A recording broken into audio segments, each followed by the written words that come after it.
So now we can put it into its own variable so we can use it a bit better later. So we're going to say text equals $_post text. That just saves us writing out this $_post text again and again.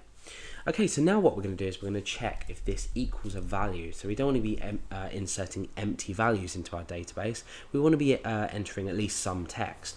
So I'm going to say if not empty, and we're going to say text. So we're referencing text into here. And if not empty text, we do something else. I'm going to echo out. Remember, we're echoing out whatever output we get from this update.inc.page. We're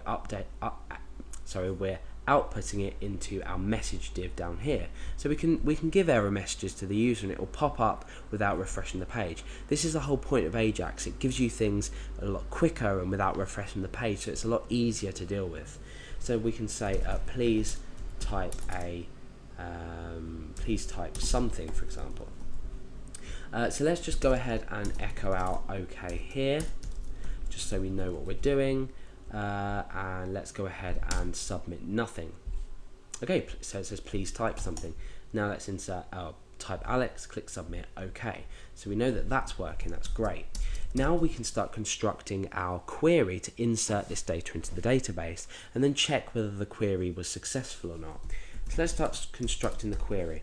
This is quite simple. I have tutorials on this as well, so go back and refer to them if you're stuck on this bit. We're going to say insert into, and now we choose the table name. So if we go back to PHP My Admin, we can see the table name is data. So we're inserting into this data table, and then we say values, and inside of parentheses we're going to supply the amount of values and the values that we want to input. So we're going to say 2 values, so we've got 2 bits of string data here if you like. The first one is an ID and it's an auto increment, so we don't need to specify a value, we can keep this blank. What that will do is the database will automatically update it to the next number in line in the increment. But in here, what we need to do is specify this text here. Now we do need to add some level of security, so we need to add, we need to basically escape from this string here and append on this text variable, and then we need to append on the rest of the string. Now what we can do is we can use the MySQL real escape string function and enclose that text in that. And the reason we do this is because SQL injection is possible whenever we're allowing a dynamic user input going into a query can always result potentially in SQL injection. So now we're going to say query underscore run equals MySQL query, and then obviously the query string inside of there.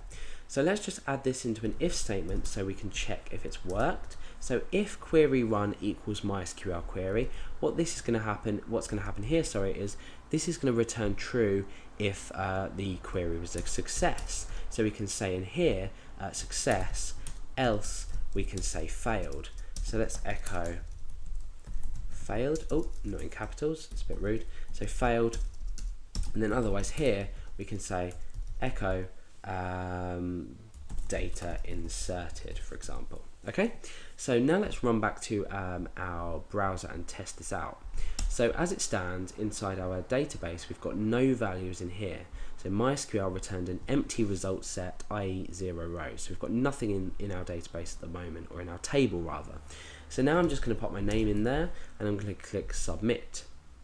So it says data inserted, so now I can presume that the data has been inserted into the database. Let's go in and let's click on browse, and you can see that it has in fact inserted this data. Let's go ahead and type something else, so we'll type Dale and click submit, and we get the same message back again. It hasn't changed, so I presumed that has just re-given me the data inserted echo, and yeah, it's inserted more data. So now we can start to insert different data and whatever we want. So there's not really much point to this application itself, but hopefully from this tutorial you can go away with your knowledge now of the post data, or posting data using Ajax as opposed to using get data, and you can apply it to your own uses. So we've gone through the Ajax stage of things, we've gone through the HTML and the div, and we've also, more importantly, gone through the PHP and how we can combine that with Ajax and taking our post variable in order to post a value to the database or insert a value into a database.